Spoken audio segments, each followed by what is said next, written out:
yéen kaay yeeg Mamadou Mouhamed Ndiaye. jërë ngeen jëf El Malick Ndiaye ma ñu woolu démb ca yoon ak docteur Babacar Niang moomu fekk ca yoon l'Observateur mi ngi ñuy baaxee yenn ci ñu wax enquêteurs yi ubbil yéene kay bi kenn ki di El Malick Ndiaye secrétaire national à la communication bu parti Pastef ca loxoy alkaati yu sûreté urbaine yi yéene kay bi nee nañu fa la fanaan démb dañu ko garde à vue wax lu dul dëgg di diffusion fausse nouvelle loolee la ñu koy tuumal moom El Malick Ndiaye l'Observateur nee nañu wax na démb ne mësuta tuumal waa police ne dafa am lu ñu sotti Ousmane Sonko nee na li mu wax mooy gis nañu benn waay bu jël ab liquide sotti ko Ousmane Sonko te ki def loolee yére yi mu sol ak yére yi alkaati bib yi soloon ñoo niroo keneen ki ci des di docteur Babacar Niang l'Observateur mi ngi ñuy wax ne weddi na ci kanamu enquêteurs yi mbooleem li ko njabootug ndem si yàlla Doudou Fall ak meeru Médina di Bamba Fall doon tuumal ci faatug Mamadou Ly tuuma yi moo di dañu koo sàggane ba mu faatu docteur Babacar Niang nee na enquêteurs yi loolee amul li am mooy Mamadou Ly di Doudou Fall bi ñu ko ëndee dañu ko defal scanner bi résultat yi génnee ñu wax mbokk yi la nekk ci scanner ba ca la mbokk yi jëlee dogalub ne dañu koy jëlee suma assistance évacué ko yóbbu ko hôpital principal li famille bu Doudou Fall di tuumal waa suma assistance l'Observateur ne nañu lépp la docteur Babacar Niang weddi ci kanamu enquêteurs yi libération nañu docteur Niang bu suma ma nga ñu garde à vue ci plainte gi ko mbokki ndem si yàlla Doudou Fall yi plainte ci loolee ci lañ ko doon auditionné démb tey jiit war nañ ko auditionné ci condition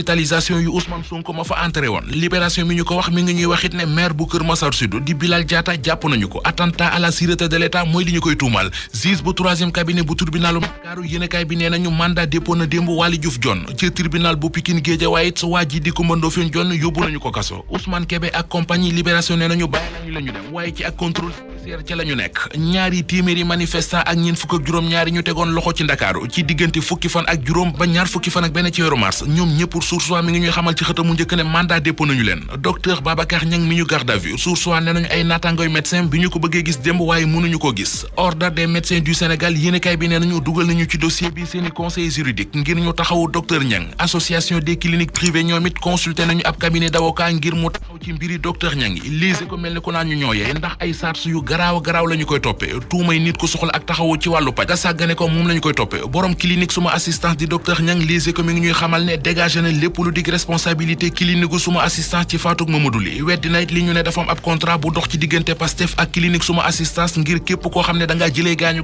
ci manifesté yi boo bokkee ci parti Pastef boo fa demee ñu faj la moom docteur Babacar Niang journal Bës Bi Le Jour mi ko tuddee Médecins Sans Frontières xëy na dafa portelem indil nañu it ay seede yu mu nangoo ci ay jegeñaalam jëm ci docteur Babacar Niang mi tollu tey jii ci juróom-benn fukkeetam ak juróom-benn enquête dina kay feelu ko ci telkel mi ngi ñuy gën a xamale ak borom suma assistance bàkk yu mu ko xëy jox moo di le docteur des contestataires ci rapport bi waa Cour des comptes defoon ci xaalisu fonds force Covid-19 bi enquête dina kay nee nañu ci la ko ñu bëri ràññee moom docteur Babacar Niang Le Quotidien bind ne ginnaaw manifesté yi fi amoon fukki fan ak juróom-benn ci weeru mars gars yi Pastef yi ñoo ngi wéyal seenub défilé ci police ak gendarmerie Le Témoin nañu rëbb gi waa police ak gendarmerie di rëbb ñooñu Pastef yi tàmbali na Walf Quotidien moom li mu gis ne moo am ci réew mi jamono ji mooy pexe yi ñu teg ngir sànk waa Pastef pexe yooyee la ñuy doxal ñu dox dem ci Vox Populi mi xëy am moom it gis-gis bu ne mel daanaka li mu gis moo di rëbb gi ñuy rëbb waa kër Ousmane Sonko yi di leen jàpp ka téyee ko woolu ca yoon yëf yi day gën di yaatu saa yu ñu xëyee La Tribune gis ne loolee lépp kenn def ko ku dul Macky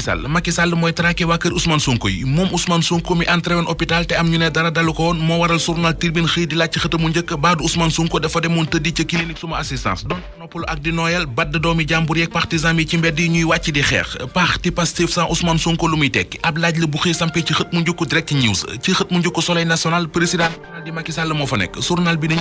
ndajem conseil des ministres fa la santé gouvernement bu Sénégal rawatina ñu yore wàllu kaaraange gi ñu taxaw ci aar askan wi ak seeni bien mu di seen am fu mu mën di doon nag ci réew mi xëyu ndaw yi ci réew mi l'Observateur mi ngi xëy di ñu xibaar ne direction de l'emploi gi nekk ci ministère emploi te Pape Modou Fall jiite ko direction de l'emploi boobee moom ak commune bu Latmingué gi docteur Macoumba Diouf jiite dajale woon nañu ay jeunes yu bari diggante ñaar fukki fan ba ñaar fukki fan ak ñett ci weeru mars les 72 heures de l'entrepreneuriat la ñu ko tuddee lañ fa doon waxtaane l'Observateur nee nañu ñetti mbir la développement personnel esprit entrepreneurial ak xamal leen nan la ñuy defee business plan yooyee mooy lañ ci doon waxtaane waxtaan wi Adji Sarr def ak waa l'Observateur mi ngi ci xët mu njëkk journal bi Adji Raby Sarr ma ngi fay xam le ne sonn na ci li muy dund mënatul li mu bëgg mooy ñu léttu ko mbaa ñu firi ko. asalaamaaleykum wa rahmatullah mbokk ñu ngi leen di nuyu di leen ziyaara di leen baal àq di leen baal àq di ñaan yàlla bu lay jégal dugg ci koor gi bismillahir rahmanir rahim gën a jëg alhamdulillahi rabbil alamin waaw tey li gën a fës si yëglekaay rek xamante nañ mbégte bu baax li gën a taxaw seetlu bi tey lu mooy comme li gars yi di wax rek garde à vue retour de parquet mandat dépôt sant yi booy na suñ nopp yi quoi Sénégal loolu la ngay dégg léegi suma réew man xàmmetuma ko quoi ku wax ñu jàpp tëj rapport condamné kon ni ko waa kër gi waxee woon sant yi day métti na trop ngay jékki-jékki ñu ne tëj nañ maa ngi di gis nag yeneen booy ñuy def ay post ak yëpp ñu ne kaso yi bu feesul ñoom tamit duñ dellu ginnaaw te kaso yi fees na ba pare yaa ngi amoo kaso yi day une deux trois rek nga jàpp tëj sosal fii te ñi ngay jàpp ci benn camp la ñuy bokk quoi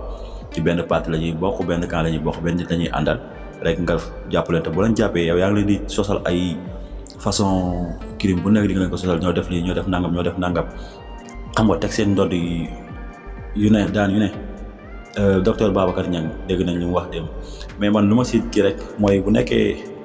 waa ji liggéey maire Médina ki gaañu moo tax ñu woolu ko waa mais ki ñu dóor bal bi ñoo na nag moom kooku xanaa amul ay mbokk kooku xam nañ bal yi fu mu jóg ki ñu dóor bal Real ci bopp mu faatu kooku xanaa amul ay mbokk kooku est-ce que war ñoo woo ñi jabaloon foofu pour ñu couvrir manifestation wala pour ñu jàmmaloo ak askan bi def si kii parce que kooku nit la kii nit la diñ leen ni bakkan bi ni mu nekkee bakkanu sénégalais na la bakkanam nekkee bakkanu sénégalais kon nag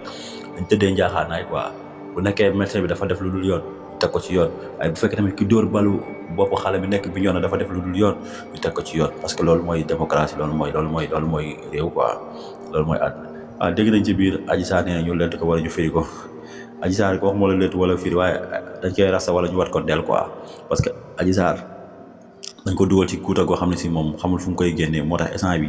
mi ngi ci guddi gu bësëgalu lu muy dund métti na tamit victime la quoi comme ñëpp parce que mais dafa comprendre loolu nag mu nekkoon seen taxaw seetlu am mbégte bu baax di ñaan jàmm wasalaatu wasalaam ala rasulullah asalaamaaleykum wa rahmatullah